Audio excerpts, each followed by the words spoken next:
just because pastors don't want to do everything. No, serving in the church is following the example of Jesus. He washed the feet of his own followers whom he had chosen. And then, he said that he had left that example for us to do the same. Also, serving in the church is where we learn how to serve so we can go out and serve others and meet the needs of our communities. Imagine a follower of Jesus or group of followers serving in different communities, meeting different needs. Don't you think that would make a difference? Today I want to give you another tool that will help you with your desire to do something that will remain in this world even after you leave this earth. If you have your Bibles, please turn up the 5th chapter of Matthew. Let's read verse 13. You are the salt of the earth. But if salt becomes tasteless, how will it regain its flavor? It is no longer useful for anything, except for people to throw it away and trample on it. Matthew 5:13. Let's season the earth. Salt is valuable. You are the salt of the earth.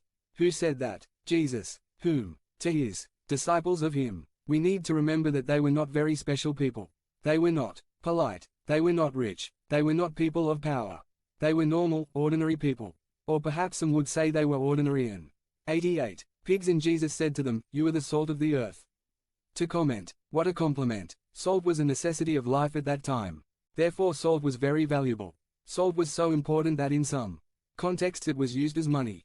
They paid the wages of the Roman soldiers in salt. In fact, the term salary comes from the Latin salarium, which referred to wages of salt. We don't think much about salt because it is already something easy to get, and it is not very expensive either. On almost every table we have a salt shaker, and from there the salt comes out to season our food. But when one is totally dependent on it to preserve food, and when it is so valuable that it was used as money, we receive a different perspective on salt. You can imagine food without salt. I understand that for various health reasons, some cannot consume much salt. I love French fries, but with salt. My son says, I don't like beans, but I can handle them with salt.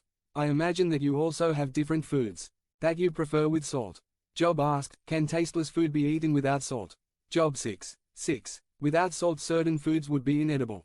Even for this reason alone, salt is essential. Salt is valuable. Jesus said, you are the salt of the earth. You are very valuable. Followers of Jesus are valuable. Salt is a preservative. Furthermore, salt is a preservative. It was key to survival because it was the only way to preserve meat. Obviously, they did not have the same advantages as today with refrigerators and freezers. They had to rub the meat with salt before they could store it. Salt prolongs the decomposition process.